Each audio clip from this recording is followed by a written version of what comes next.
Starting off, Chapter E is all about the essentials you're going to need to be successful in this course. So we're going to talk about units, the importance of them, and what are commonly used in science, how we describe measurements and the error that is associated with those, and how to solve problems, specifically relating to density and unit conversion. So starting with measurements, we have two different types. We have qualitative measurements or observations, and these are descriptive. So you could think of it as being like various adjectives, right? Like color, general size, like big or small. You could have like shape, that kind of thing. And then quantitative observations, these ones are either measurements that you would experience, that you would need a tool to measure. They're going to vary in the precision and accuracy depending on the device. And then also counted values. So a measurement might be how large a cat is, right? The size or the weight, and it would have a number and a value and a unit, or a counted values, right? How many cats are there? So all measurements, whether it's quantitative or whether it's a measurement or a counted value, is going to have both a unit and also a number, a numerical value.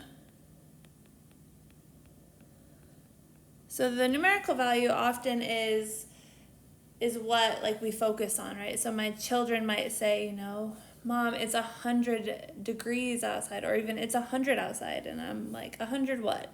So unit is really important. That's what's telling you what you're measuring it with.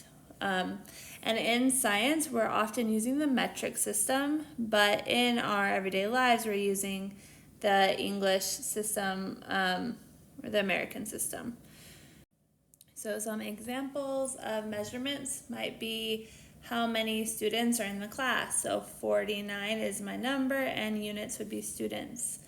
I could make a measurement like there are 108, that's my numerical value, days in the semester. So those are our measurements. When we make measurements, there's always going to be some kind of error associated with it. So systematic error is error that's in the same direction. Every time you make it, it's in the same direction. So that often happens when your device is not calibrated, right? So if I get on the scale and the number that I see is always 5 pounds heavier, then there's probably something wrong with my scale. So this is generally dependent on the instrument either being higher or lower than it should be in one direction. So it's always off by a bit. And this can be fixed with calibration. Random error is just error that's going to show up with every measurement. That could come from humans, right? As you read it, depending on your eye level, if you're reading the height of something, you might be, depending on your eye level, you might read it too high or a little too low, but it kind of evens out. But you're basically equal, you're likely to find it in both high and low directions.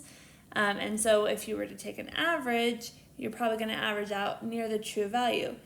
And this is difficult to correct because there's no true source, right? It's not that it's it's not calibrated. It's just normally when you measure something, you're not going to be perfect at it.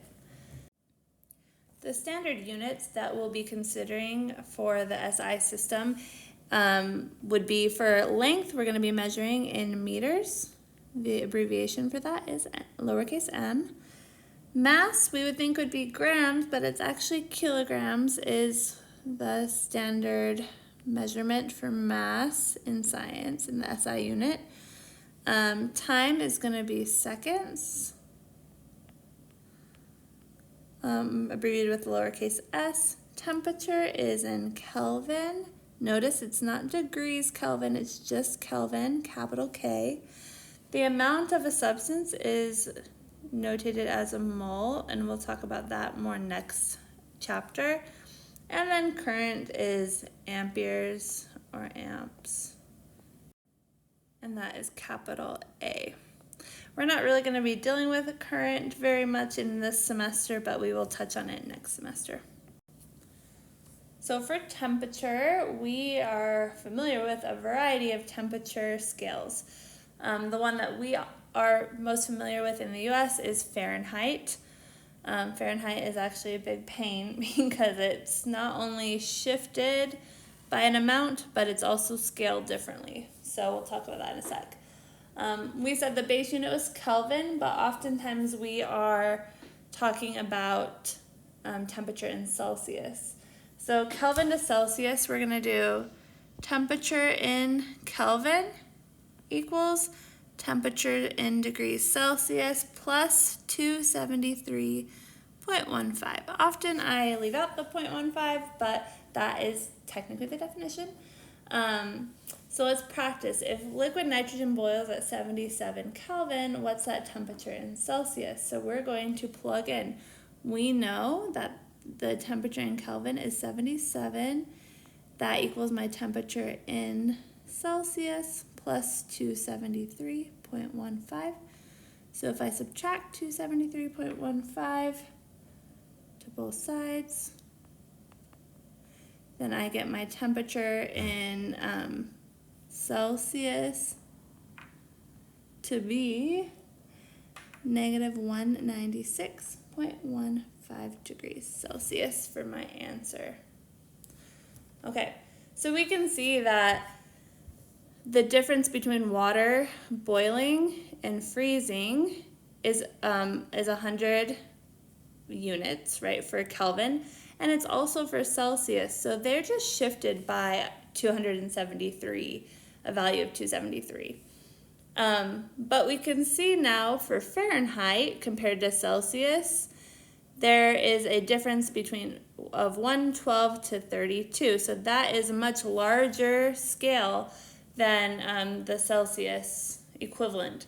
So not only are we shifted by a bit, right? It's not ending at 0. We did shift the zero value, but it's also scaled by a higher amount. So to convert between Celsius and Fahrenheit, we're going to do the temperature in degrees Fahrenheit equals 1.8 times the temperature in degrees Celsius plus 32.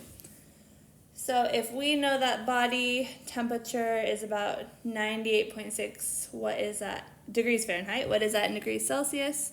So we're going to plug in Fahrenheit where we have that. So 98.6 degrees Fahrenheit equals 1.8 times temperature in degrees Celsius plus 32.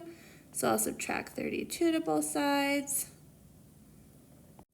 This gives me 66.6 degrees Fahrenheit equals 1.8 times the temperature in Celsius. So then I'm going to need to divide by 1.8. And we get our temperature in degrees Celsius equals 37.0 degrees Celsius. Okay, so this one involves 2 steps.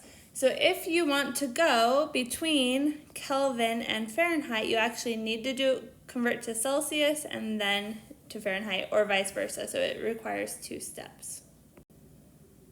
So let's practice that. If I have a sick child, they have a temperature of 40 degrees Celsius, what is that in Kelvin and Fahrenheit?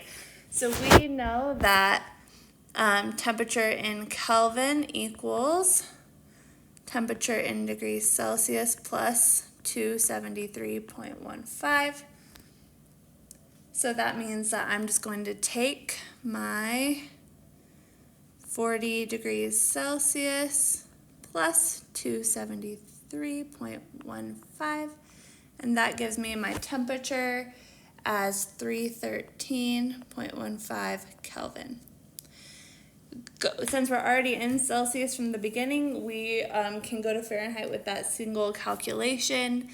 So I'm going to do the temperature in degrees Fahrenheit equals 1.8 times the temperature in degrees Celsius, plus 32.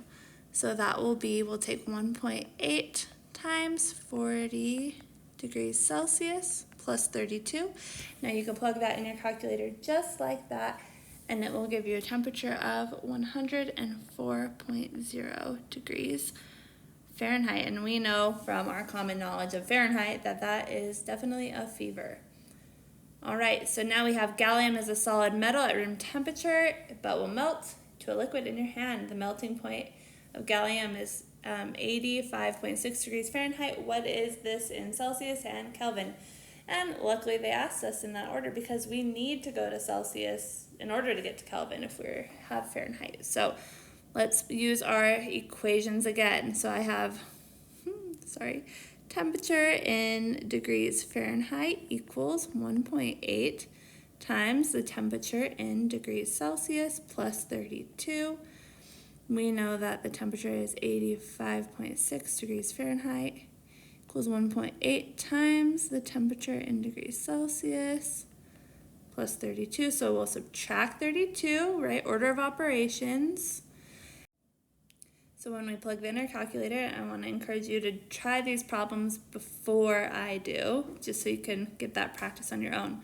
We get the value to be 53.6 equals 1.8 times that temperature in degrees Celsius. So now we can divide by 1.8. And what we get is the temperature in degrees Celsius equals 29.8 degrees Celsius.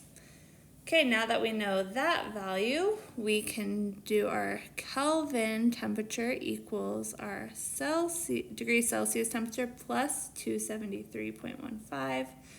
So we'll just plug in 29.8 degrees Celsius plus 273.15, and that gives us 302.95 Kelvin. All right. So we talked earlier about how measurements can give us some source of error. So let's talk about how reliable our measurements can be. Because you may realize that some technologies, some devices might be more precise and or accurate than others. So what does that mean? So precision is really about how close or agreeable our measurements are. So the series of measured values are. So if I take a bunch of measurements and they're all really close together, then we can say that those were precise. But if they're all spread out, they're all far apart from each other, they were not very precise. Accuracy is how close your measured values are to the actual known value or the true value. So I might have some values that are really close together, but they're nowhere near the actual value. Then that means that they were precise, but they're not accurate. So we can look at these different bullseyes here and decide how accurate and or precise they are. So we can see here, right, for these kinds of targets, we're trying to get towards the center. So in this case, we got towards the center, so we could say, yes, it's accurate. And they're all very close together, so they are precise as well. Here, they're not close to the bullseye, so we would not say they're accurate. But they are all very close together, so they are precise. In this case, these values are close to the target averaging, so we could say, yeah, they're pretty accurate, but they're not very tightly held together, so we would say they're not precise. And in our last case here, they're spread out, they're nowhere near the target, so they are not accurate and they are not precise. Now how this ties into our instrumentation will depend on how precise our instrument is. So instruments that have a scale, what we want to do, right, so we have let's consider a ruler, right? Rulers have different markings. And so we know for sure this leaf is somewhere between 3 and 4. We know that it's 3 point something. So what we're going to do is we're going to estimate our final digit here between the marks. So you actually have to do a little bit of work in our last digit. Now you might have a ruler that has some additional tick marks, right? And in that case, you will know for certain, because there are designated tick marks, you would know the next digit. Since we don't have that, let me erase those. Since we don't have those digits, we're going to have to estimate to the tenths place. If our ruler had tenths place markings, we would need to estimate the hundredths place. So in this case, we know for sure that it's 3 point, and you might estimate a 5. Somebody might estimate a 6. Somebody might estimate a 7. And that's okay. We can just know that that last digit is the estimation mark for the reader, whoever is reading the instrument. So I'm going to say 3.6 in this case. Let's say the units were inches for this measurement. And this digit of uncertainty, we know that is based on the reader. So if we're going to read this graduated cylinder, we can tell that this measurement, so how you read it is from the bottom of the meniscus. So here's a meniscus. We'll learn about why there is a meniscus in the future. We can tell that, okay, it's definitely 4 milliliters, 4 point something, right? Because we know that there are ticks to the 10th mark. So here's the ones place, right? 4 and 5, cool, that's certain, definitely in the 4 range. But there's also tick marks to the 10th place. So we have 1, 2, 3, 4, 5, and it's not quite to 6, right? The bottom of the meniscus is right below the 6. So we know that this is 4.5 milliliters for sure. Now it's up to you, the reader of this instrument, to determine that last digit to the hundredths place. Again, it doesn't matter what the value is, it's up to you as the reader. So I might say that that is 4.57 milliliters. And that 7 was my reading, right? My best guess, my estimation. And yours might be a 6, it might be an 8. And it doesn't matter. The number of digits is what really matters. That last digit, that's up to you. So I want you to try practicing measuring the temperature and then the length of that block. So please take a moment to pause.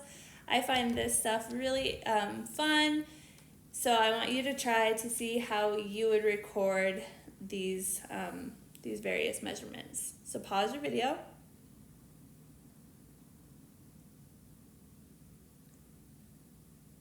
Okay, hopefully you pause. We know, so we can tell in this ruler or this thermometer that the measurements, we have 100 and 110. So that must mean that these ticks in between are to the ones place.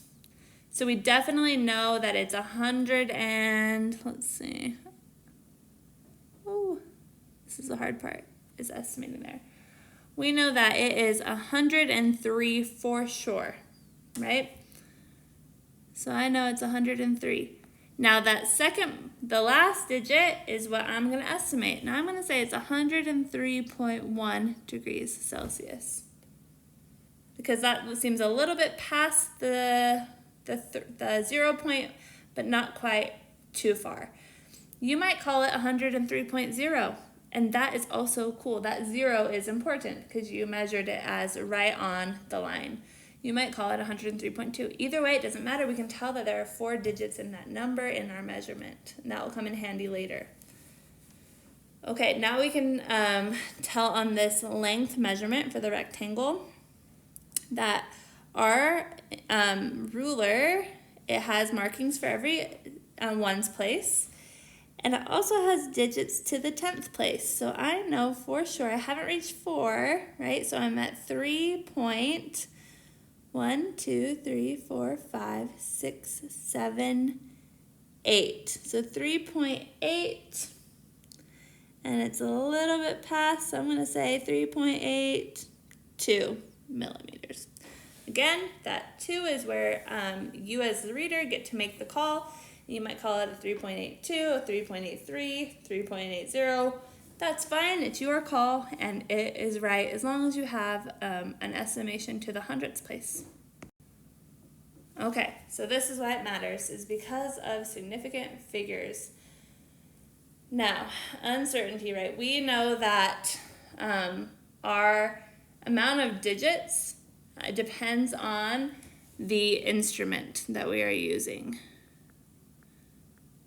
So the more tick marks we have, right, the more certain with the instrument, then we're going to have more digits we can record.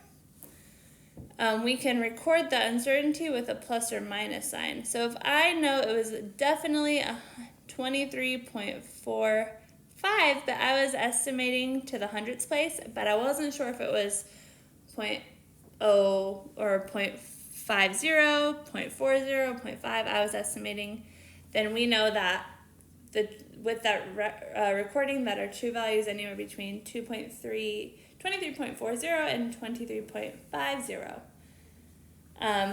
And we have to record these digits because they are dependent on the precision of the measured value.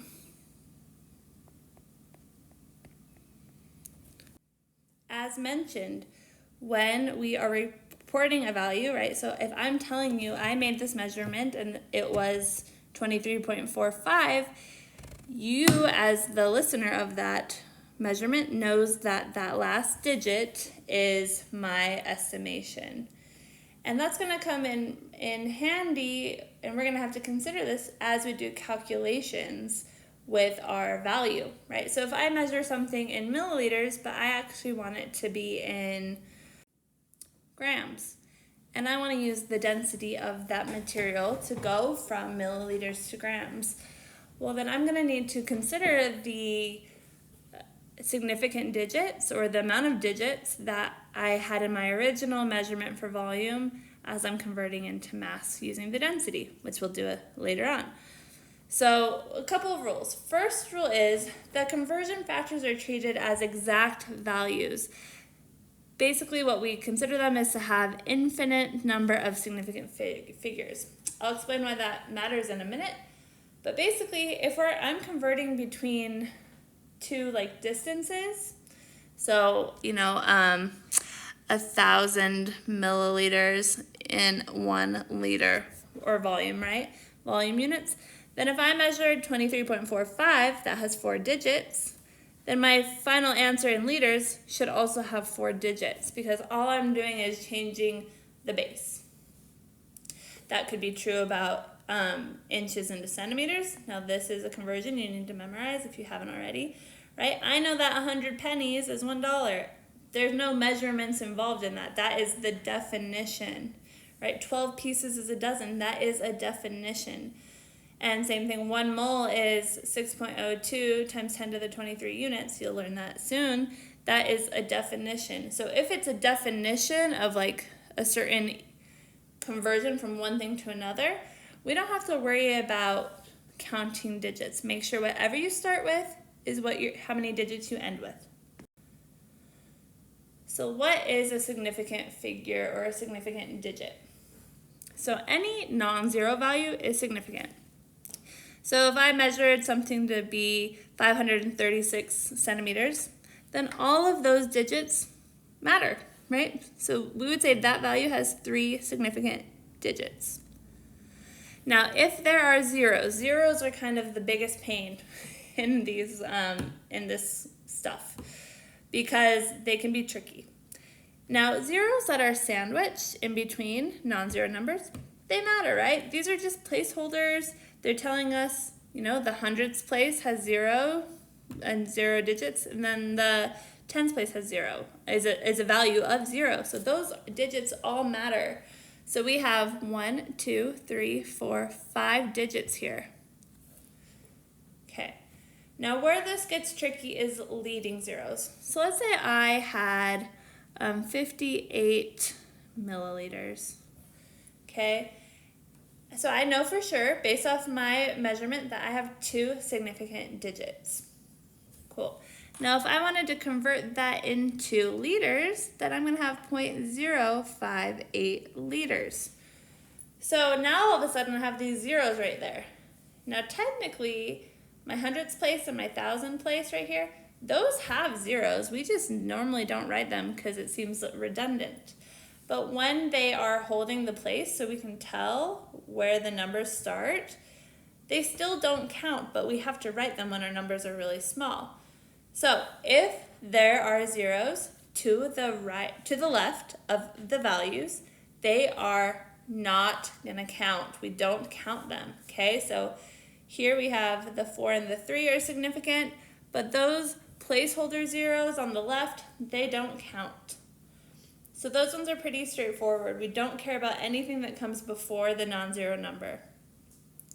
Now zeros to the right are also placeholders in general if the numbers are big, right? If I have 58 milliliters and I record it like that, then that means, right, my ones place was my number of my digit of uncertainty.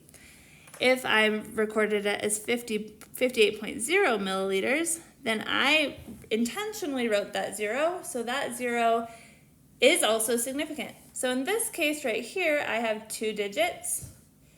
When I record this, that means my instrument was more precise, so I actually get to write 3 digits. So where it gets kind of confusing and annoying is when the number is really big, we don't know if those zeros were part of the measurement or not. So the general rule of thumb is if there's no decimal point written, you don't count those trailing zeros. So we would just count the 7. So that just has 1 significant figure. Here we have a sandwich 0, that counts. So we have 4 digits in here. Now that trailing 0, it's not going to count the way we wrote it. So there are 4 digits here. If we have a decimal point placed in there after the digits to the right, or the zeros to the right, then we will count them as significant. So if you see a decimal point, the zeros after will count. So here we'll have 50.0. That means I recorded that measurement as significant. So that has 3 digits that are significant. Here we said our leading zeros never count. So we'll have 1, 2, 3, 4. Because we have a decimal and trailing zeros with a decimal count. But these ones, leading zeros, never count. Okay, now this big number here, 560,900, because there is a decimal point, we know that all of those trailing zeros will count, so we have 6 digits. Now I know this can be really confusing and it's annoying, and so just stick with it, get the hang of it, you'll figure it out. But one thing that can make it a lot simpler is scientific notation. So why is scientific notation cool? Well, it is cool because any digit that is written is significant. And so it really simplifies things. So if I write 3010 in scientific notation, I would write it as 3.01 times 10 to the third. Now over here, 0.0310, I'm going to write as 3.10 times 10 to the negative 2. Remember, with our decimals, we go 1, 2, 3 between the first 2 numbers, and here we go 1, 2 between the first 2 numbers. Okay, so the way that this larger number here is written, we would count any number before the multiple here. So this times 10 to the value, it's just telling us how many times we had to jump our decimal over. So any number written right here in front of it, those, we just count those. So this number of significant figures is 3. If I wrote it, right, I'm the one who is recording my values. If I wrote it as 3.010 times 10 to the third, then I know that I have actually 4 digits, right? I would just count it.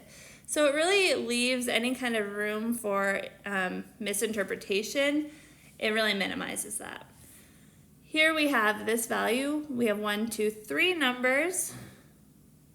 So that has 3. Now if I wrote it as 3.1 times 10 to the negative 2, then I would know that I would actually only have 2 significant digits.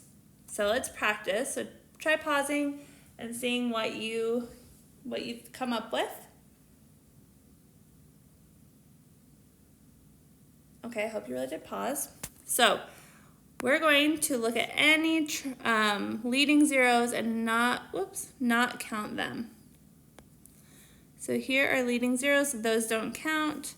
And here are leading zeros, and those don't count. So just right away out of the gate, not counting those. So we have a 4, a 4, a 5, and a 0. Now this 0 is trailing, and it's after a decimal, so it's going to count. So here we have 4 digits. Here we have sandwich zeros, so they're all going to count. So we have 1, 2, 3, 4, 5 digits. Now this one's kind of tricky. It is a definition, right? 1 decimeter equals a meter, so that is an infinite significant digit. Here we have scientific notation, which means anything in front of that factor, that times 10 to the blank, is going to be significant. So anything out front. So that's going to have 1, 2, 3, 4 digits. And then we know that all leading zeros don't count, and so we just have 1 digit there. So we've been counting digits, and you might be like, what is the point of all of this?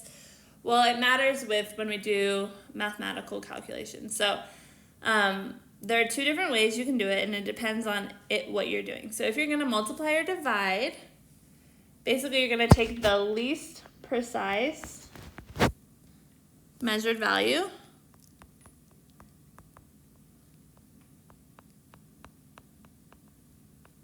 to determine the number of digits that you're going to report. So if I have 2 digits like 3.5 times 2, right? 3.5, that has 2 digits, and 2 only has 1. So my ending value is 7.0, right? But I'm only going to report 7 because 2 is my least precise value. Now with addition and subtraction, you're going to use the value with the smallest decimal measurement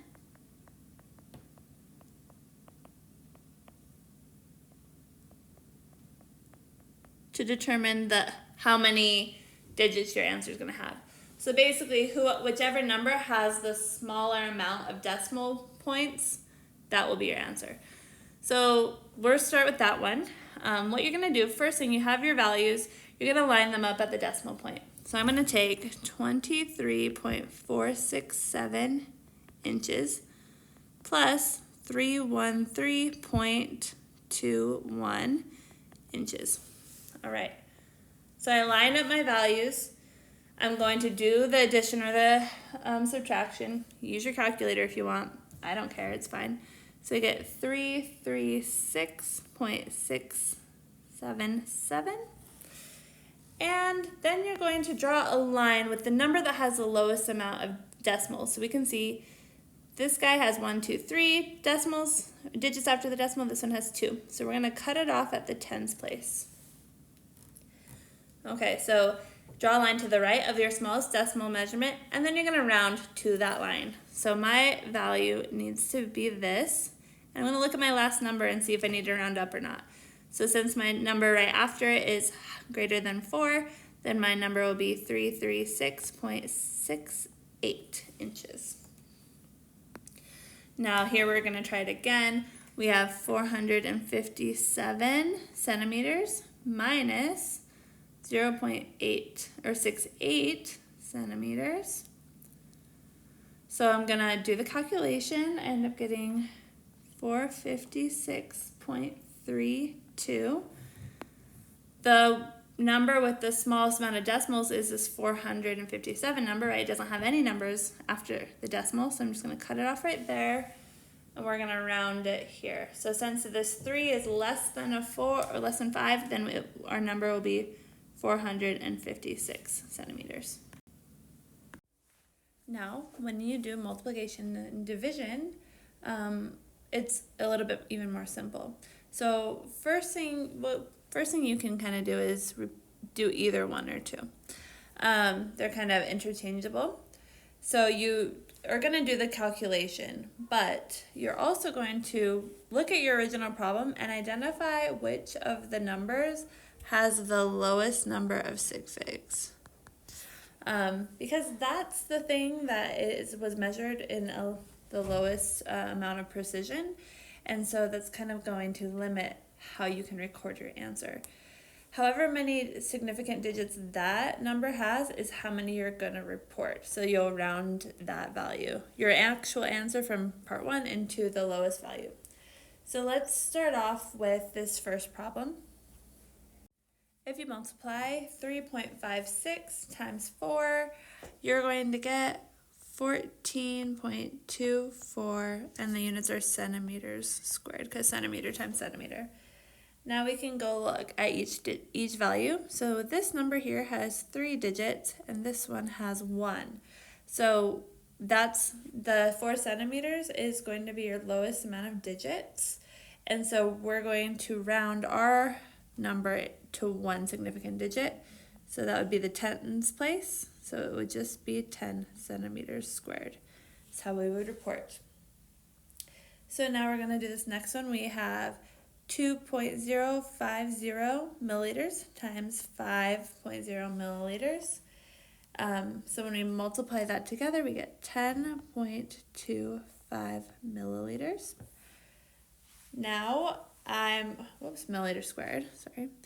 Now I'm going to look at each value. This number has 4 digits. This number has 2. So we want to report ours to 2 digits. So we'll do the tens in the ones place. So this is technically 10 again. Now notice we only rounded this one to 1 and it's a value of 10. So how do we indicate that this 0 here in the ones place is significant? Well, what we want to do is either put a decimal right after the 0 to be like, yep, that 0 matters. Or you could do it in scientific notation. It seems kind of redundant, but it would be 1.0, right, 2 digits, times 10 to the 1 milliliters squared. So as a reminder, when in doubt, scientific notation is sure to tell you how many digits are significant. Okay, division works the same, so we're going to do our calculation. 45.0 divided by 9, that is 5. 5. We'll look at the top number. It has 3 significant digits. The bottom number has 1. So that is exactly what it is. It's just 5. And our units cancel out, so no units. So in this next one, we have 4.5 feet, and it's being converted into meters. So we have some multiplication, some division, and what we'll get is when we do 4.5 times 12 times 2.54 divided by 100, we get 1.3716 meters, right? Our feet cancel, our inches cancel, our centimeters cancel, beautiful. Now, if you remember, these values in our conversions, these are definitions, right? It is defined that 12 inches is 1 foot. So remember, for definitions and those kinds of conversions, these are infinite amount of sig figs. So your only value that's going to matter is that front one. So you'll have your final answer reporting only 2 digits from the 2 digits out front. So we will record the tenths place, which means we need to round up to 1.4 meters, since this 7 right here is greater than 4. All right, I'm gonna let you pause, go through this and do it real quick, and then check back when you are done.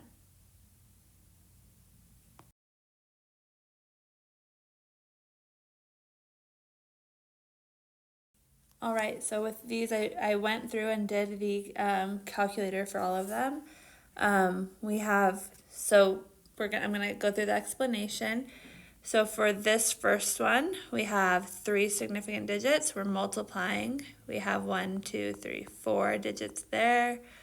1, 2, 3, 4, 5 digits there, and 1, 2, 3, 4, 5. So since we're multiplying and dividing, we're going to look for the lowest amount. So that would be 3. So we only want to have 3 digits. So remember, we don't count leading zeros at all. So we will just report 0.652. And we'll drop the 1, 9. Now, if we add or subtract, we're going to draw a line after the number that has the lowest amount of digits after the decimal. And so we'll do it at this tens, right after the tens place. So our answer, we're going to only report 4.8, but the number after the 8 is large, so we're going to do 4.9. We'll round up. Okay, another multiplication and division. We have some sandwich zeros. They're all going to count. So 1, 2, 3, 4, 5, 6 digits. Here the next one, 1, 2, 3, 4. Remember, leading zeros don't count, so 1, 2, 3. And this number here, 1, 2, 3. So again, our lowest number of digits is 3, so we'll report 1, 2, 3 digits. We'll cut it off right there, so we're going to have 0.381, not rounding up. Okay, now in this other example, again, the lowest number of digits is at the tens place, so we're going to round right there. Now notice the 6 after that tens place is higher than 5, or 5 or higher, so we're going to round this whole number up. So rounding the 0.9 up is going to get us actually 121.0. So we got to go up a tens place. All right, so let's get into some actual chemistry. First lesson we're going to learn about is density. We're going to then go into energy and then do some conversions. So density's definition is the ratio between the mass of an object and its volume that it takes up. So we can think of it as M over V, or I like to think of it as love because it kind of looks like a heart. So density is an intensive property. So I think of like it's independent because it's intensive. It's independent of how much? So of the amount you have. The opposite is extensive, and I think of that as like it's external. These properties are external. So they are dependent. They are dependent on how much you have. So for example, density, right? The density of water. If I have a drop of water or a gallon of water, the density of water is its value. So that means it's an intensive property. Extensive properties would be things like the mass or the length, right? If I have a block of wood and I cut it in half, its density is still the same, but its length has changed, its mass has changed, its volume has changed. So it is dependent on how much you have in your sample. Keeping in mind with density, though, that even though it's an intensive property, it is impacted by temperature. But at room temperature, it's always going to be the same no matter how much you have of it. I also want to keep in mind that the density that we use when we're dealing with solids and liquids, they tend to be more dense, right? They have a mass that has a smaller volume. So we would call them, since the mass is a value but the volume is really small, we would say it's a high density. They're going to be used in units of grams per milliliters for liquids and solids. For gases, since they take up space, they're going to be units of grams per liter. So we'll be keeping that in mind as we move forward. One other thing I want you to know is oftentimes, like I said, you'll see grams per milliliter or grams per liter. You'll also see grams per centimeter cubed. And that's because 1 milliliter equals 1 centimeter cubed. That's a definition. You can keep that in mind for the future. If you ever see a centimeter cubed and you don't want it, you can immediately switch it into milliliters if that's more convenient. So let's practice. There's a man who gets a ring for his fiance, and they tell him it's made out of platinum. He notices it feels a little light, so he decides to measure the density. He puts it on a balance. So that is a scale. Right, he has a scale here. He puts the ring on it, and it weighs, so it has a mass of 3.15 grams. Then he puts it in a graduated cylinder and sees that, so here's some water. He puts in the ring. The volume goes up, and he notices that it displaces 0.233 centimeter cubed, or like I mentioned, 0.233 milliliters, same thing. Is it made out of platinum? So we can find the density, right? Density equals mass over volume. We have a density chart here in grams per centimeter cube, so we'll keep it in centimeter cube.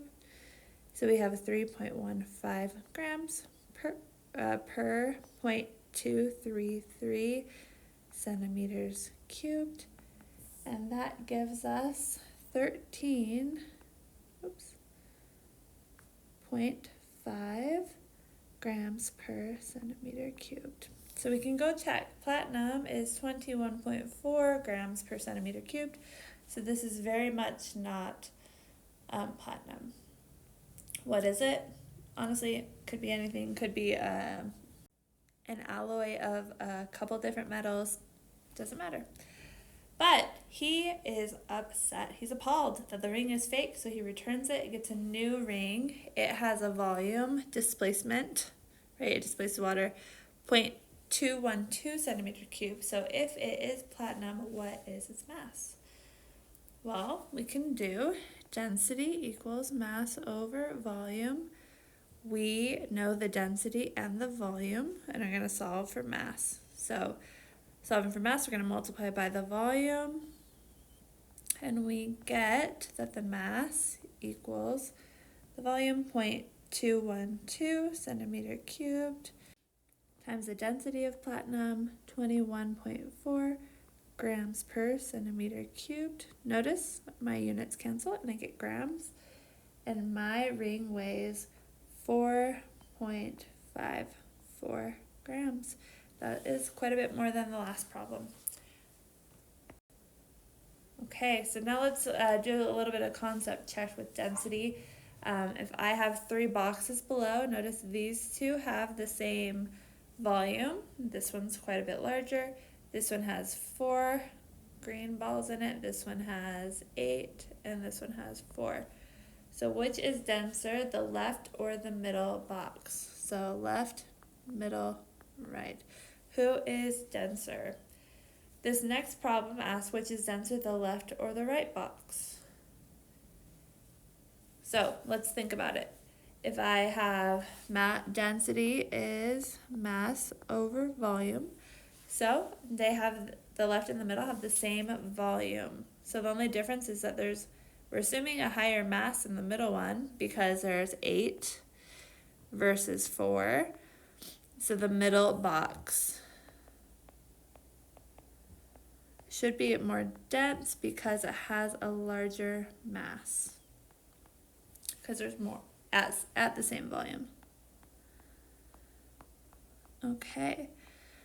For the next one, the left or the right, now in this case, right, density is still mass over volume.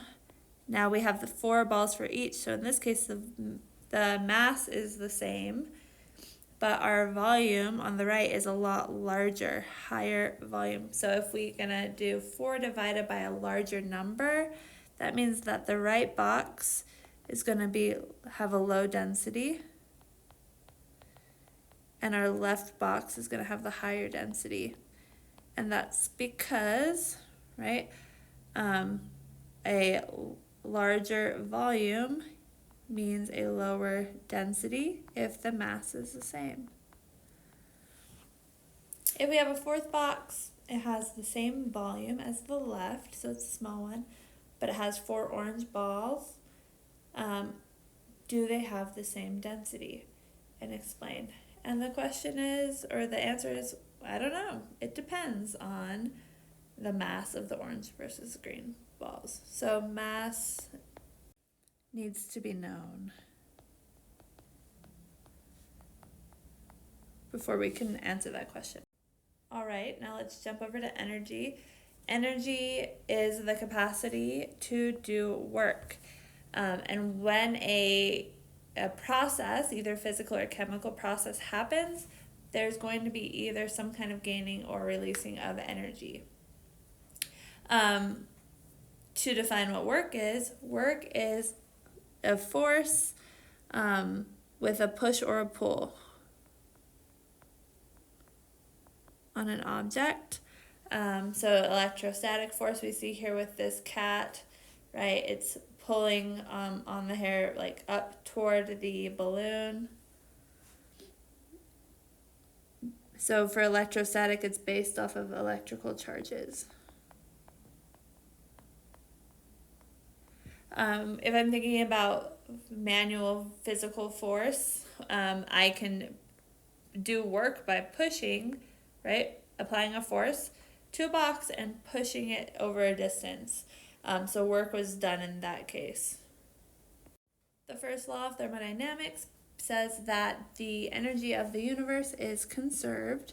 So when a process happens, let's say the process loses energy, then that energy that was lost from one object or one set of sample is going to be gained by the surroundings. All matter has some form of energy. It could be either kinetic or potential. Kinetic energy is associated with movement. It has an equation of 1/2 mv squared. Examples of it, right? Walking or running. Driving a car. Any kind of movement you're going to be doing. Something falling. Potential energy is associated with either position or composition. So we kind of think of it as like stored energy. So if I'm at the top of a hill, I have a high amount of potential energy. I'm not moving, but it could, right? It could be converted. Food is a type of potential energy. There is potential energy stored in the bonds within the food. As we digest it, those bonds are broken and the energy is converted to help us with, being alive.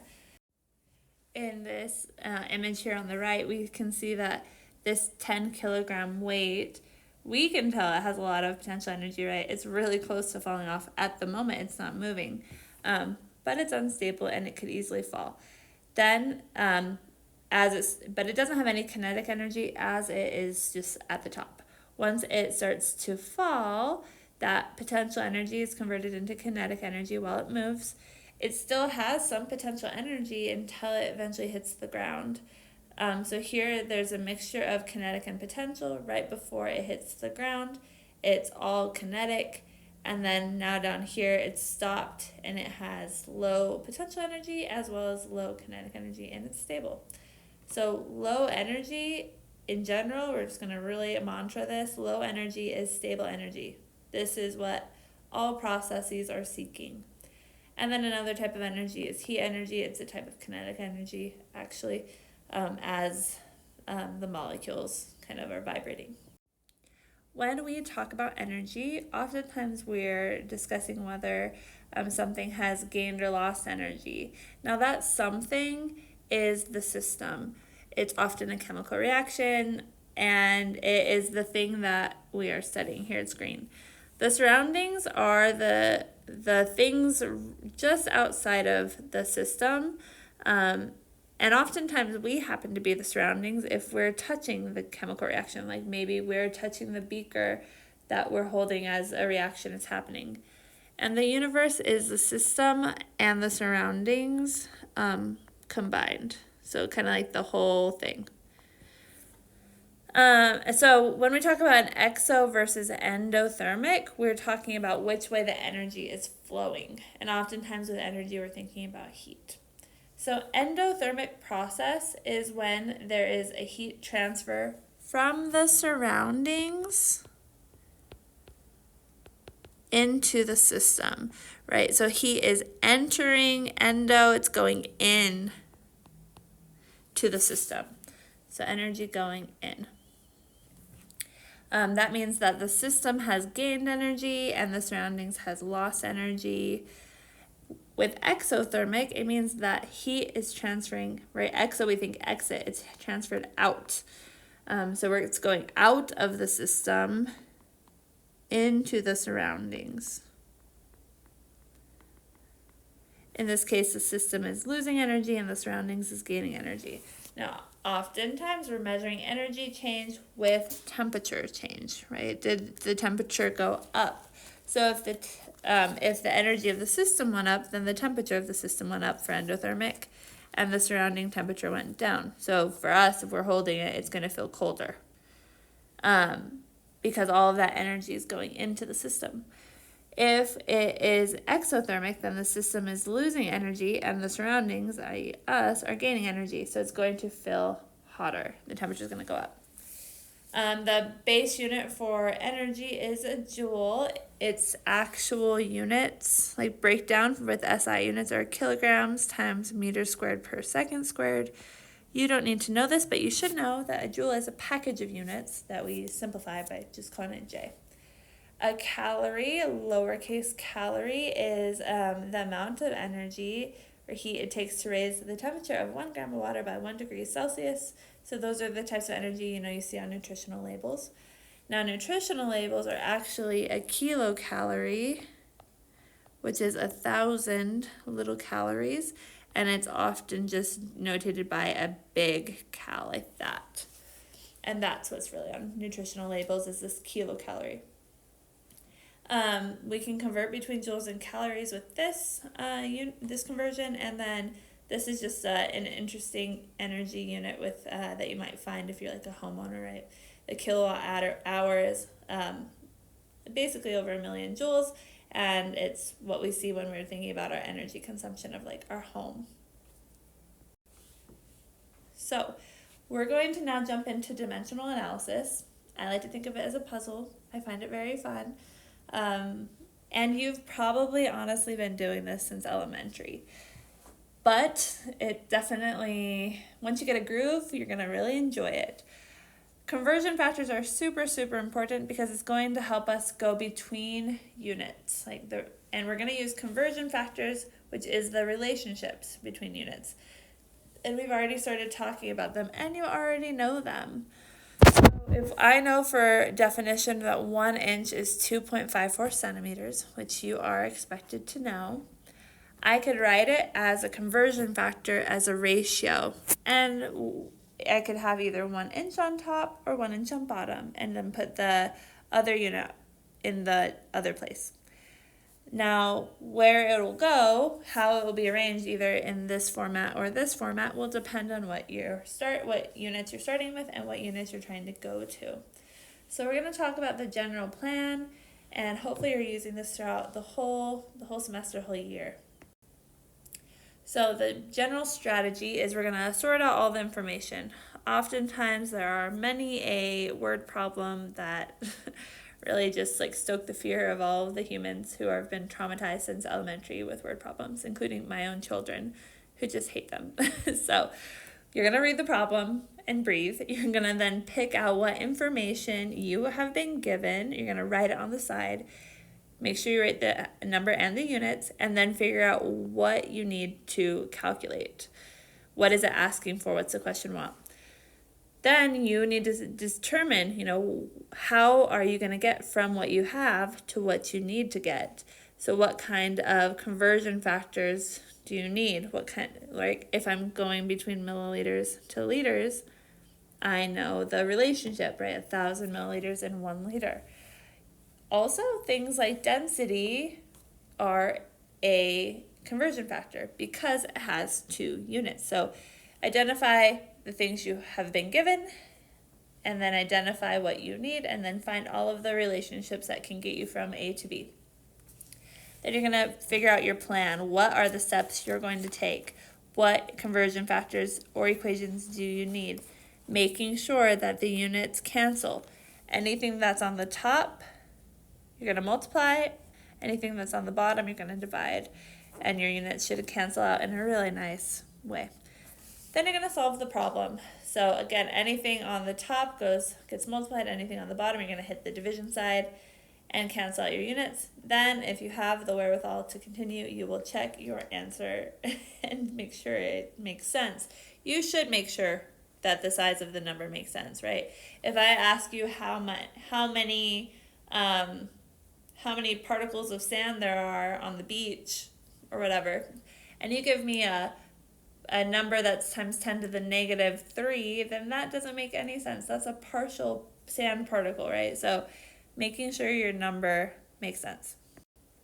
So let's practice with some mellow ones. So I want to convert between 1.76 yards to centimeters.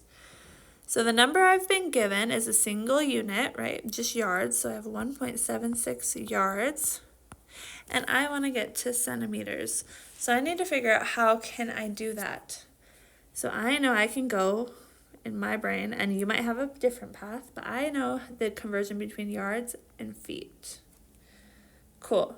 Okay, feet, because I'm like, I need to go to centimeters. So feet, I definitely know the relationship between feet and, well, some people might know it to miles.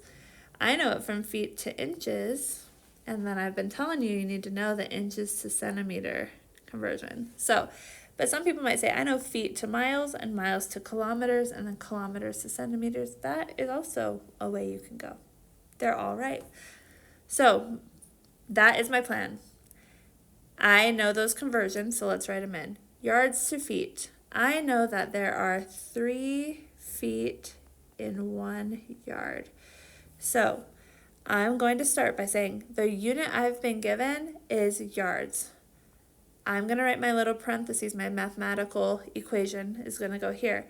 I am with yards. I need yards to go away, so I'm going to put it on the bottom because I'm going to then divide. And I want feet to appear, so I'm going to put it on top. Then I look at my conversion factor, and I know that 1 goes with yards and 3 goes with feet. And I'm done with that section. So cool, I'm in feet. Now I'm going to go from feet to inches. So I'm going to write, I know the relationship that 1 foot has 12 inches. So I want to get rid of my feet. I'm going to go on bottom. I want to go to inches. It'll go on top. Find my number from my conversion. 12 inches, 1 foot. Cool. Now I'm in inches. Now my last step, I'm going to go from inches into centimeters. That's my goal, so now I'm there. I know the relationship is 1 inch equals 2.54 centimeters. So I'm going to put that in, 2.54 centimeters and 1 inch. So when I calculate that, then I'm going to get 161 centimeters. And how did I calculate it? I did 1.76 times 3 times 12 times 2.54, all ones on the bottom, so I didn't have to do anything. I start out with 3 significant digits. These are all equivalent statements. They don't carry uncertainty or error, so I'll have 3 digits to end. All right, next problem. I have, this is actually supposed to be 2,880 millimeters to miles. So we're going to start out with the number I'm given, 280 millimeters, and I want to go to miles. All right, so I'm going to figure out my plan. Millimeters, I know I can go into centimeters. There's actually so many ways you can do this. I'm going to go millimeters to centimeters. Then I know my centimeters to inches because I'm going from SI units over to American units, so I need to get over there. Then I know inches into feet and feet into miles. So I know from looking at a ruler that there are 10 millimeters in 1 centimeter. Notice my millimeters are gone now. Then I'm going to have my centimeters. I want to get into inches, so I'm going to have centimeters into inches. 2.54 centimeters in 1 inch. Now my centimeters cancel out, I'm in inches. Then I have I want to go inches into feet. So I have 12 inches in 1 foot. And if you can't remember which goes, try saying I have 12 feet in 1 inch, and you'll know right away that doesn't make sense. And then we need to get out of feet and into miles. Oops, okay. And I have 50 to 80 feet per 1 mile. If you don't know that, that's okay. You can totally look it up. You can look up conversions. And if there are any conversions you need on an exam or a quiz, you can ask and I can give you the conversions. All right, so what we're going to do is take our number here. We're going to divide by 10, divide by 2.54, divide by 12, divide by 50 to 80. And what you end up getting is 0.001789549 miles. So that's a really small number. Notice I start out with 3 significant digits. That 0 isn't, I'm not sure it's certain, so I'm not going to record it. So I want to record 3 digits here. So I can do 0.00179, or I can do 1.79 times 10 to the 1, 2, 3, negative 3 miles. Great. Okay, next one is a little trickier because we have to do quarts into cubic centimeters. So let's figure this out. Now this is one where I definitely have to use some conversions that I look up. So let's see how we can figure it out.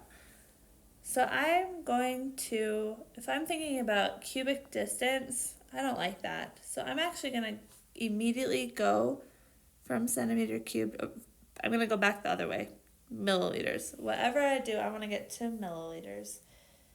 So let's see, a quart it's kind of a decent size. I'm going to look up and see that there is, for every 1 liter, there is 1.057 quarts. Now, once again, this is not anything that I would know off the top of my head. So there is just conversion. You might do quarts into cups, quarts into fluid ounces or something, whatever. It's all great. So I know that quarts to liters, and then I can definitely go liters to milliliters. So that should work. Okay, let's try it. I'm going to get out of quarts and into liters. 1.057 quarts per liter. Now I want to go from liters to milliliters. So out of liters into milliliters. There are 1,000 milliliters per 1 liter. And then milliliters to centimeters cubed. Hopefully you remember I said you can just replace them. 1 milliliter equals 1 centimeter cubed. So I'm going to take my number, divide by 1.057, times by 1,000, and then times by 1, which will just give me 1.70293 times 10 to the 3rd centimeters cubed. So keeping in mind I start out with 2 sig figs. I'm going to end with 2 sig figs, so 1.7 times 10 to the 3 centimeters cubed.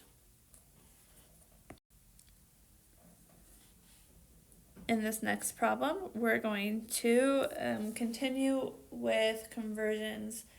Now we're going to deal with how we do them when we have units raised to a power. So fun. So in this problem, we have calculate the displacement of a 5.7 liter automobile engine in cubic inches. So rude. So I have 5.70 liter engine, and I want it to be in cubic inches, so inches cubed. All right, so what's our plan? I know that I can get into I know I can go into milliliters, and then my milliliters is cubic centimeters, right? I know that conversion. And can I get from centimeters into inches? Yes, so I can do cubic inches too. So let's figure it out. We're gonna do liters into milliliters. So I have liter up top, there's my number, I wanna get into milliliters. I have 1,000 milliliters per 1 liter. Check. Liters cancel. Okay, now I'm in milliliters. I know that 1 milliliter equals 1 cubic centimeter. Done. And now the tricky part. I'm in cubic centimeters, but I only know the relationship between centimeters and inches. Like that, right? I know that there are 2.54 centimeters in 1 inch. So what do I do when it's a cubic inch? Well, you might have guessed it, you cube it. So we're gonna cube the outside and therefore cube everything inside. So my units and my numbers are both cubed. So we're out of milliliters, we're out of centimeters cubed, we're into inches cubed. So how will this look? On your calculator, type in 5.70. You'll do like you did before, times 1,000. These are both 1, so we're good. Now 1 cubed is just 1, so what you're going to do is you're going to do divided by 2.54 to the third cubed. And most calculators have a cubed button. But you're going to divide by that number cubed. If you want to cube it before, you totally can. Either way, you're going to get that number. Your calculator will know what to do. And when you're done, you get 347.835 inches cubed, which is, if we do the right number of digits, which should be 348 cubic inches. Okay, I'm going to pause right here. Do the calculations, let you practice it. So I want you to pause it on your own, and then when it starts up again, the answers will be revealed.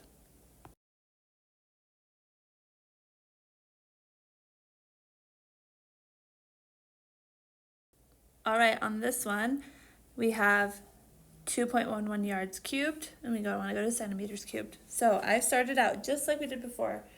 Yards to feet, feet to inches, inches to centimeters. So the biggest thing we need to do on all of these is cube all of the parentheses because they're all distances cubed. So I'm going to cube that first one, which means I'm going to cube my 3. I'm going to cube everything, but really that's the important part because that's the value we need. We're going to cube this one as well. So units cubed, 1 is cubed, and most importantly 12 is cubed. And then over here, we're going to have the inches and centimeters cubed, again, a 1 cubed, and 2.54 cubed. So when you do your calculator, you do 12.11 times 3 cubed times 12 cubed times 2.54 cubed. Enter. And it will give you a really big number, and just to write it fully out, 1.61 times 10 to the 6 centimeters cubed. On this next one, I'm actually going to walk you through it because it's a little bit tricky.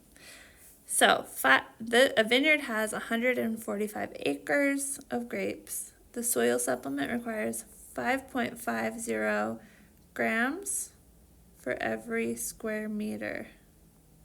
Okay, I'm just going to put that there. A vineyard, how many kilograms of soil supplement are required for the vineyard? And then they even give us a kilometer squared is 247 acres. Such good information. So notice I've been given a conversion factor here, a conversion factor here, And how do I know it's a conversion factor? Because it has 2 units on it. That's a ratio. 5.5 grams equals 1 meter squared. It doesn't say that, but anything that's like per, for every, right, then that's a conversion factor. You are not going to start with a conversion factor. We have been given a number with a single unit, and we also want to find a number with a single unit, right? We want to know kilograms of the supplement. So I want to end with a single unit, so I want to start with a single unit. The only value in here that has a single unit is 145 acres. All right, now immediately I know that I've been given a conversion factors from acres to kilometers squared. So I'm immediately gonna go acres to kilometers squared, and I know 247 equals one of those. So I'm out of acres. When you're given a conversion factor, you should be like kind of stoked because it's guiding you. It's putting pieces together for you. So we have used that guy, cool. Now notice over here, the 5.5 grams per meter squared, that's another conversion. And we are at kilometers squared and we have been given a meter squared. So we know we need to get over to meters squared. So I know that I want to go out of kilometers, and I want to go into meters, and I know that there are 1,000 meters per kilometer. But I need to square it, right? Because my distance, it's an area, so I need to square it. So I'm going to square all of the things. And now I'm in meters squared. So now I can use this conversion here. I'm going to have my soil supplement is 5.50 grams per meter squared. And I know I needed to get out of meter squared. I need to go on the bottom, which it does. And now I'm in grams. So now that I'm in grams, I can easily get to kilograms using some prefixes. So I know that I want to get out of grams and into kilograms. So there are 1,000 grams per kilogram. Done. So what are you going to type in your calculator? You're going to do 145 acres divided by 247 times by 1,000 squared times by 550 divided by 1,000, enter. And you start with 3 digits, you're going to end with 3 digits of 3.23 times 10 to the third kilograms of the soil supplement. Here is another way we could use density as a conversion factor. It's, like I said, it comes with 2 units. We saw a 2-unit one just barely, right? That was grams per meter squared. So now we're going to use density as well, because density is grams per centimeter cubed or milliliter. So let's read the problem. With the mass of a fuel jet must be calculated before each flight to ensure it's not too heavy. The 747 is fueled with a lot of liters of jet fuel. The density of the fuel is this many grams per centimeter cubed. What's the mass in kilograms? So we've been given 173,231 liters.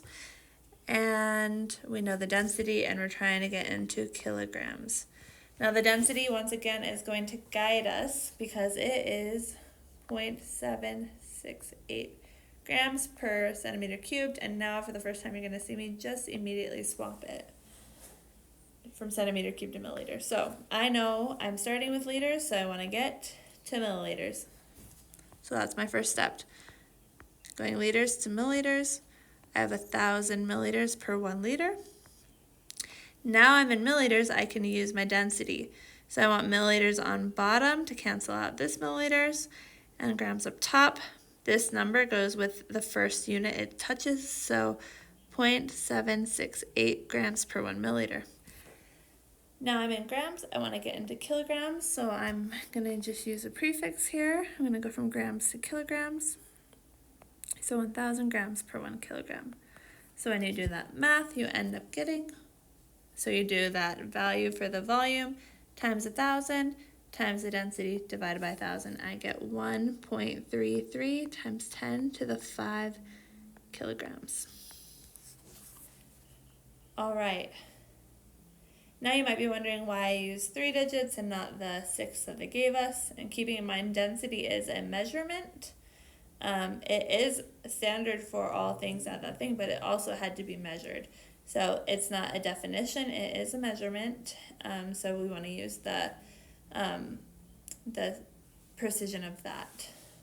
Okay, backpackers often use canisters of white gas to fuel a cooking stove's burner. If one canister contains 1.45 liters of white gas and the density is 0.710 grams per centimeter cubed, what's the mass in kilograms? So once again, I'm in volume in liters, 1.45 liters, and I want to get to kilograms. So I'm just gonna let you guys do this one, practice it. It's gonna be very similar. I'm gonna pause, and then when you come back, the answers will be up. All right, for this one, very similar process. Again, I converted the density, or I just changed the units to grams per milliliter for this easier conversion. Gonna multiply by 1,000 to get to milliliters, times by the density, divided by the volume, divide by 1,000 to get to kilograms, and I get 1.03 kilograms of fuel. Okay, here are some more with density. Again, I'm just gonna pause for about 10 seconds. Hopefully you pause as well, and then the answers will be up.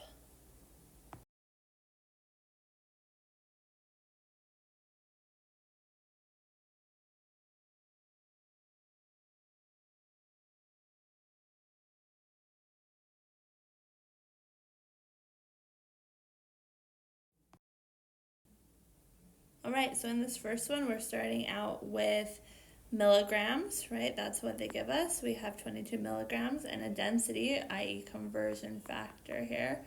And we want to get it in cubic centimeters for our answer. So we know we need to go from milligrams to grams, so we can use our density. So we're going to divide by 1,000. Then we can divide by the density to get our value of 0.029 centimeters cubed. Now this next one's a bit longer, and that's all right. We're up for it. We've learned the skills. So we know the density of hexane. We know that's a conversion factor. We want to calculate the mass in pounds. So I'm going to end in pounds, and I have a number in gallons. And it gives me a bunch of conversions. So we're going to use them all. So I'm going to write down 2.5 times 10 to the 4 gallons. And I know the relationship between gallons and quarts. So immediately I'm going to put gallons on the bottom, quarts up top, put the numbers in. Now I want to we used this earlier, quarts to liters, because there's nothing else I know about quarts, right? So there's that one. Now, don't forget, we're in a volume with gallons, so I'm trying to get into milliliters, so I could use my density. So I'm going to go from liters into milliliters, and then I can use my density to get me into grams. Then my final conversion factor of grams into pounds will get me 1.4 times 10 to the 5 pounds. For this last problem, it is a combination problem, so a little bit of everything. So in lab, you're measuring the density of an unknown liquid. When you measure the volume, you use a graduated cylinder. Answer the following questions. So how would you report this volume? And then after you waft the sample, you think it smells like acetone and it has a density. What do you expect to measure for the mass in grams? And then let's convert that density into ounces per cubic inch. So first of all, let's go back to recording. Remember, we're going to look at the last digit. So we are given to the 10th place on our graduated cylinder here. And our digits are to the ones place. So I know that this is 70, 71, 72, 73.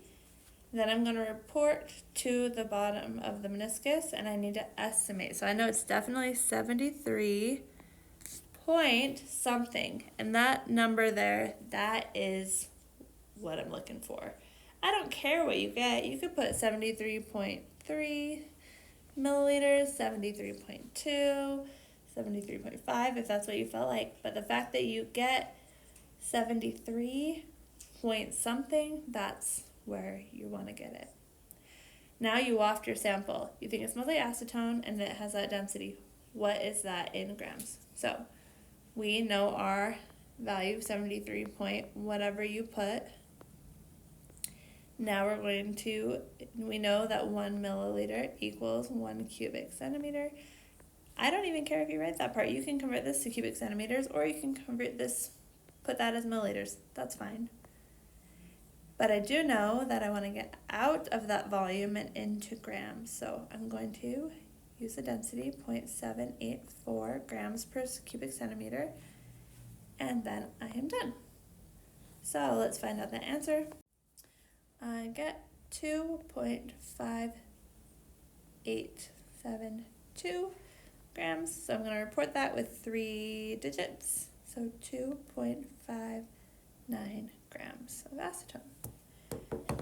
Now I want to convert my density, which was 0.784 grams per cubic centimeter, and I want to get it into ounces per cubic inch. So you might be like, we haven't done this yet, and that is true. We are starting with a conversion factor and we are ending with a conversion factor, and that's all right. So we're going to go through the numerator and the denominator separately. Just for convention's sake, I'll do the numerator first. So I want to go grams to ounces, and I have a conversion factor, yay. So let's do that. I want to get rid of grams, so they're going to go on the bottom, and I want ounces up top. So I know that there's 1 ounce has 28.3495 grams.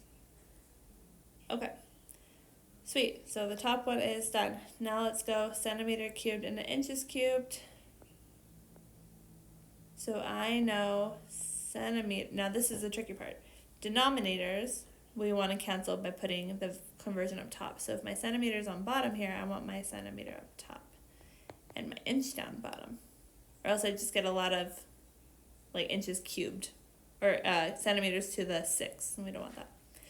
So I know that there is in 1 inch 2.54 centimeters, and then we need to cube it. So cube everybody, and then we're done. So I'm going to take my 0.784 divide by 28.3495 times by 2.54 cubed, and I get my density in these new units to be 0.453 ounces per cubic centimeter. All right, so these last two slides are very much extra. So if you're needing extra help to just get the hang of stuff, or you want to study before a test, this is great. I'm going to walk through them. So here we go. So we want to calculate the radius of a solid iron sphere with a mass of 15.6 ounces. Okay, and I want to find inches for the radius. So let's think about this. So I'm in ounces. Let's look at some of these conversions. I have a density. I have pounds to ounces, pounds to grams, inches to centimeters. All right, so the only thing with ounces is right here, so I'm going to use that. There are 16 ounces in 1 pound. Done. All right, there's one. I also now know this. 1 pound, because I'm in pounds, I want to do 1 pound is 453.6 grams. All right, that one's done. Now I'm in grams, so the next thing with grams is my density. So I'm going to get into 7.87 grams per centimeter cubed. Now notice I want my radius in inches, so I'm going to immediately go from centimeters to inches. Right, and I know I have 2.54 centimeters per 1 inch. But I need to cube it, so I'm going to cube everybody. And now I'm in inches cubed. Okay, so that's all I can do really is for unit conversion. Now I'm going to do my ounces divided by 16 times by 453.6, divide by that density, and divide by 2.54 cubed. And I get 3.42927 inches cubed. All right, and this is a sphere, so I'm going to use my volume equation. Volume of a sphere equals 4/3 pi r cubed. So if I want to solve for the radius, I need to do a little bit of math. So I want to get rid of my 4/3, so I'm going to multiply both sides by 3/4. Cool, so then that's gone. I'm going to divide by pi for both, so that's gone. And then I get r cubed equals 3 times the volume of the sphere divided by 4 pi. And then I'm going to raise it to the 1/3 or cube root it. They're the same thing. So when we plug in these values, I get 3 times the value we got up here divided by 4 times the number pi, all to the 1/3. And I put that in my calculator. So I get this whole number, I raised it to the 1/3, and I get 0.93548 inches. All right, so that's a long number. Keeping in mind, I started out with 3. My density is my only measurement. It also has 3, so I'm only going to report 3 digits. So 0.935 inches is my value. Okay, if we approximate a grain of sand as a cube that measures 0.355 millimeters on each side, how many grains of sand are there in a 50-pound bag of sand? So I have 50-pound bag of sand, and I want to know how many grains of sand. All right. Okay, so here we have pounds to grams, density of sand here in grams per centimeter cubed. And then I have my millimeters. So let's see, what can we do here? We would like to get, we know we can at least get our pounds into grams for our bag. So I have 1 pound is 453.6 grams. So we know that our mass of our bag is 2.266 times 10 to the 4 grams. That's our mass of our bag of sand. But what we want to do is find out the mass of one single sand. What is that? So we know that each side is 0.355 millimeters. And this thing is cubed, right? It is a cube. So we're going to cube this value to get the volume. But I'm going to need to use the density, which is in centimeters cubed. So we're going to do 10 millimeters are in 1 centimeter, and then I can cube that to get my volume of sand, of a single sand grain in centimeters cubed. So now I'm in my millimeters cubed, so it cancels out. I'm in centimeters cubed. Now I'm going to use the density to do 1.60 grams per centimeter cubed. And I will know that a single sand weighs 7.158 times 10 to the negative 5th grams. So that is the mass of sand. So how can I find out how many particles there are? Well, what I can do is I can take the ratio. So the number of sand particles is going to be, we're going to do this quite a bit actually to find a value. My sample, so the mass of my sand bag, divided by the mass of an individual particle, so the grain of sand. And I'll get 2.266 times 10 to the 4th grams in my bag, and an individual weighs 7.158 times 10 to the negative fifth grams. Make sure this whole number in your calculator is in parentheses, so that way the exponents multiply and divide, right? And you should get 3.1683 times 10 to the 8 grains of sand. And doubly check, this is a really big number, right? 10 to the positive value is a big number. I start out with 2 significant digits, potentially, with the decimal here, 2 digits, densities, and 3 digits. So the lowest amount is, and same thing with that. So we're going to record 2 digits, so I get 3.2 times 10 to the 8 grains of sand. Okay, this problem, both of these problems is more of a medical application. So if a nurse required to start a patient's IV drip at 18 units per kilogram per hour. And so this is, the IV bag reads 25,000 units per 500 milliliter, and the patient weighs 172 pounds. What flow rate in milliliters per hour should the nurse set? So, key thing here is that we are going to start with the patient's weight, right? That's the only thing that is a single unit. Everything else is some kind of conversion. So we're going to start with, and it gives you the hint, so that's nice, 172 pounds.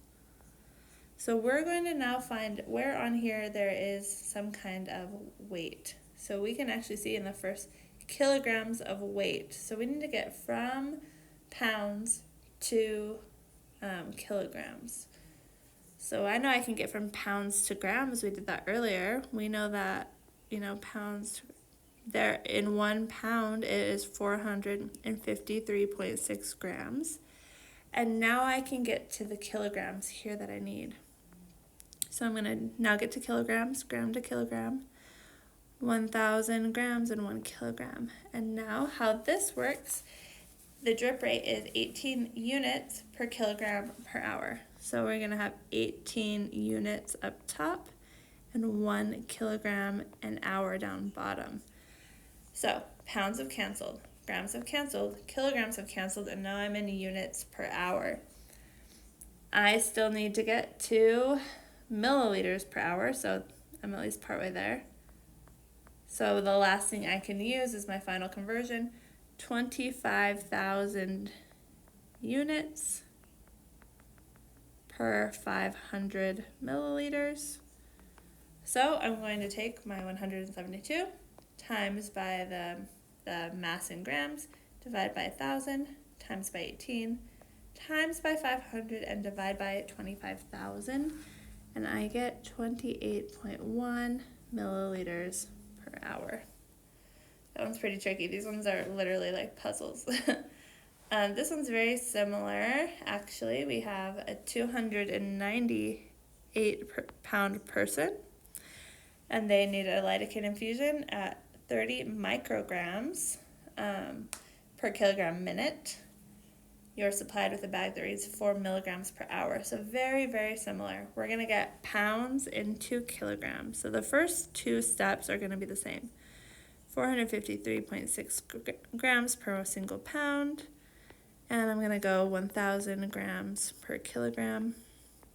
Now my new IV rate is 30 micrograms per kilogram per minute. So pounds are gone, grams are gone, kilograms are gone. I'm in micrograms per minute. And I need to get to milligrams per milliliter. So I'm going to take my micrograms now. 1,000 micrograms equals 1 milligram. So I'm going to use that conversion. You can go to grams and then over to milligrams. And also this is, micro should really be like a mu. Okay, so I'm going to do 1,000 micrograms per 1 milligram. Now I can use my other unit with my other conversion, 4 milligrams per milliliter. And I'm in milliliters per minute. I don't want that, right? So my Micrograms are gone, my milligrams are gone. I'm in milliliters per minute, but I want milliliters per hour. So my final one, this one's a little trickier. I need to go minutes on top, hours on bottom, right? My denominator is the one. And I know there's 60 minutes and 1 hour. So take my weight of my patient times by the conversion to go to grams, divide by 1,000, times by 30, divide by 1,000, divide by 4, times by 60, and we get 60.8 milliliters per hour.